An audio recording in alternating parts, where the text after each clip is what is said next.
नमस्कार. Knowledge basket इंडियामध्ये परत एकदा तुम्हा सगळ्यांचं खूप मनापासून स्वागत.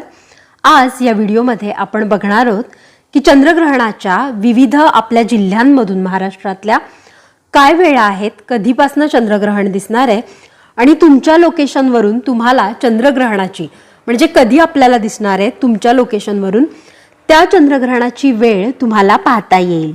येत्या मंगळवारी 3 मार्च रोजी होणारे जे चंद्रग्रहण आहे महाराष्ट्रात काही मिनिटांसाठी प्रत्यक्ष पाहण्याची संधी आपल्याला मिळालेली आहे आणि खगोल अभ्यासकांना देखील ही छान संधी उपलब्ध झालेली आहे. ग्रहणाच्या वेळी चंद्र उगवतानाच तो ग्रहणावस्थेत दिसणार आहे, म्हणूनच याला खग्रास ग्रस्तोदित चंद्रग्रहण म्हटलेलं आहे, जो आपल्यासाठी खगोल प्रेमींसाठी एक अविस्मरणीय वेधक अनुभव ठरणार आहे. चंद्रग्रहण हे पूर्णपणे सुरक्षित असतं. हा नैसर्गिक खगोलीय प्रकार आपल्याला साध्या उघड्या डोळ्यांनी सुरक्षितपणे पाहता येतो. काही माध्यमांमधून, प्रसार माध्यमांमधून, बऱ्याचशा व्हिडिओजमधून, बऱ्याचशा न्यूजमधून, बऱ्याचशा आर्टिकल्समधून ग्रहणाबाबत भीती पसरवली जाते. त्याला कुठलाही सायंटिफिक बॅकअप नाही, शास्त्रीय पुरावा नाही, आधार नाही. विज्ञान युगात थोडीशी अंधश्रद्धा बाजूला ठेवून शिक्षक आणि पालकांनी आपल्या मुलांना जरूर हे चंद्रग्रहण दाखवावं आणि त्यामागचं वैज्ञानिक तथ्य देखील समजून सांगावं.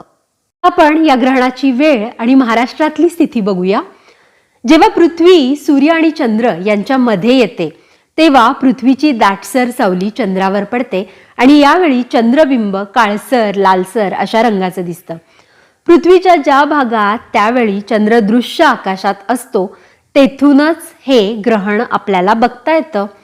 3 मार्च रोजी दुपारी 3:20 वाजता चंद्रग्रहणास सुरुवात होणार आहे. मात्र त्यावेळी चंद्र पूर्व क्षितिजा खाली असल्याने आपल्याला हे छानसं दृश्य आकाशात दुपारी 3:20 पाहता येणार नाही. याचा मोक्ष म्हणजे ग्रहणाची समाप्ती जी आहे ही सायंकाळी 6:48 वाजता संपणार आहे हे ग्रहण. आता महाराष्ट्रातील विविध शहरामध्ये चंद्रोदयाच्या वेळा बघूया, कारण चंद्रोदयालाच आपल्याला हे ग्रहण चंद्रबिंब ग्रस्तोदित ग्रहण लागलेलं दिसणार आहे, म्हणून याला ग्रस्तोदित सुद्धा म्हटलेलं आहे. तर आता आपण बघूया कुठून या ग्रहणाच्या वेळा काय आहे, चंद्रोदय कधी होणार आहे. महाराष्ट्रातील विविध शहरांमध्ये चंद्रोदयाची वेळ अशी असणार आहे. मुंबईमध्ये सायंकाळी 6:45 वाजता चंद्रोदय होणार आहे. पुण्यात सायंकाळी 6:41 वाजता, नाशिकमध्ये सायंकाळी 6:40 वाजता, कोल्हापूर येथे सायंकाळी 6:40 चंद्रोदय होणार आहे, ग्रहण दिसायला सुरुवात होणार आहे. नागपूरमध्ये सायंकाळी 6:48, सोलापूरला सायंकाळी 6:33, रत्नागिरीला सायंकाळी 6:44 ग्रहण दिसेल. तर छत्रपती संभाजीनगर इथून सायंकाळी 6:34 चंद्रोदय होणार आहे, चंद्रग्रहण दिसायला सुरुवात होणार आहे. सर्वत्र चंद्रोदयापासून सायंकाळी 6:48 पर्यंतच ग्रहण आपल्याला बघता येणार आहे. उदाहरणार्थ मुंबईमध्ये चंद्रोदय 6:45 वाजता होणार आहे, म्हणजे 3 मिनिटं 6:48 पर्यंतच मुंबईमध्ये हे ग्रहण पाहायला मिळेल. अवघ्या 3 मिनिटांसाठीच ह्या ग्रहणाची संधी, ग्रहण पाहण्याची संधी मुंबईकरांना त्या दिवशी आहे. होळी आणि धुलिवंदना संदर्भात थोडीशी स्पष्टता घेऊया. फाल्गुन पौर्णिमा सोमवारी 2 मार्च रोजी सायंकाळी 5:55 सुरू होत आहे. त्या दिवशी प्रदोष काळ असल्याने, पौर्णिमा असल्याने सोमवारी 2 मार्च रोजीच आपल्याला होलिका दहन करायचं आहे. मंगळवारी 3 मार्च रोजी धुलिवंदन साजरं केलं जाणार आहे. धर्मशास्त्रानुसार होलिका दहन पूर्व दिवशी म्हणजे आपल्याला 2 मार्चला करायचं होतं. होलिका दहनाची संपूर्ण माहिती म्हणजे त्याचा काय वेळ आहे, काय मुहूर्त आहे, याचा वेगळा व्हिडिओ आहे, तो नक्की बघा चॅनलवर जाऊन. आता आपण पुढची माहिती बघूया. एक चंद्रग्रहण दुपारी 3:20 सुरू होऊन सायंकाळी 6:47 संपणार आहे आणि यंदा 100 वर्षानंतर होळी आणि चंद्रग्रहण, रंगांची होळी, धुलवड आणि चंद्रग्रहण असा दुर्मिळ योग जुळून आलेला आहे. आणि म्हणूनच सूतक काळात काय करायचं याविषयी आपण बघूया. नामस्मरण हे चंद्रग्रहणात सूतक काळात केलेलं सुरक्षा कवच मानलं जातं. ग्रहणाबाबत लोकांच्या मनात असलेल्या भीतीवर मात करण्यासाठी आपल्याला नामस्मरण उपयोगी पडतं. ग्रहण काळात वातावरणात नकारात्मक ऊर्जा असते असं म्हटलं जातं आणि त्यासाठी नामजप, मग आपल्या इष्टदेवतेचा नाव, गुरुमंत्र, गायत्री मंत्राचा जप केल्यास अनुभव चांगला येतो आणि अशुभ प्रभावांचा स्पर्शही होत नाही. आणि हा केवळ भीती घालवत नाही तर आपली एकाग्रताही वाढवतो. आध्यात्मिक दृष्टीने हा काळ साधना करण्यासाठी अत्यंत फलदायी मानला जातो. नकारात्मकता नष्ट करून सकारात्मकतेकडे जाण्याची ही मोठी संधी आपल्याला मिळालेली आहे. भारतीय प्रमाण वेळेनुसार हे चंद्रग्रहण दुपारी 3:20 सुरू होईल आणि सायंकाळी 6:47 संपणार आहे. सूतक काळ हा सकाळी 6:20 सशक्त सर्वसामान्यांसाठी असेल.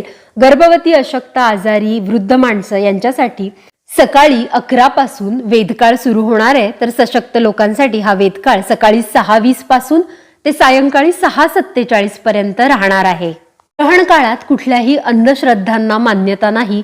त्याचप्रमाणे ही जी लोक आहेत, अशक्त, गर्भवती, बालक, वृद्ध, आजारी माणसं, यांनाही काही नियम पाळण्याची गरज नाही. परंतु ग्रहणात काय करावे? ग्रहणात स्नान करून, स्वच्छ वस्त्र परिधान करून एका शांत जागेवर, देवघरात किंवा घरात कुठल्याही एका शांत कोपऱ्यात स्वतःला पूर्णपणे ईश्वराच्या नामात झोकून द्यावे. अशा मानसिक स्थितीमुळे याचा प्रभाव, नामाचा प्रभाव वाढतो. नाम सिद्ध होतो, मंत्रजप सिद्ध होतो आणि शरीरावरही ग्रहणाचा कुठलाही नकारात्मक परिणाम होत नाही. ग्रहण संपलं की काय करावे? ग्रहण संपलं की लगेच कामाला लागू नये. ग्रहण सुटल्यानंतर किमान अर्धा तास जप चालू ठेवावा. त्यानंतर पुन्हा एकदा स्नान करून मग परत भोजन तयार करून मग बाकीची संसारिक कामं करावी. मन आणि शरीरशुद्धी याचं महत्व अत्यंत आहे. परंतु हे लक्षात घ्या, ग्रहण ही एक खगोलीय घटना आहे. आध्यात्मिक दृष्ट्या ग्रहणाचं मान्यता, ग्रहणाचं महत्व खूप जास्त आहे. यात खूप चांगलं पुण्यफल कमवण्याची आपल्याला संधी आहे. परंतु अंधश्रद्धा, जसं की पाणी न पिणं, मल उत्सर्जन न करणं, काही न खाणं पिणं, हे स्पेशल लोकांनी, गर्भवतींनी तरी टाळावं. ज्यांना शक्य आहे, हा त्यांचा वैयक्तिक प्रश्न आहे. त्यांच्या घरातल्या मान्यता आणि त्यांचा स्वतःचा जो मानसिक समज आहे, स्वतःची जी धारणा आहे, त्याप्रमाणे प्रत्येक ग्रहण प्रत्येकाने पाळू शकता. परंतु स्वतःच्या मानसिक शांतीसाठी गर्भवती थोड्याशा वीक असतात मानसिकरित्या. बाळासाठी सुद्धा त्या खूप जास्त सेन्सिटिव्ह असतात. मग अशांनी नामजप करून आणि थोडंसं पाळलं तरी सुद्धा चालणार आहे. खूप कठीण, कठोर पाळण्याची गरज नाही. या ग्रहणाविषयी अजून माहिती असणारे व्हिडिओ चॅनलवर आहेत, ते देखील बघा.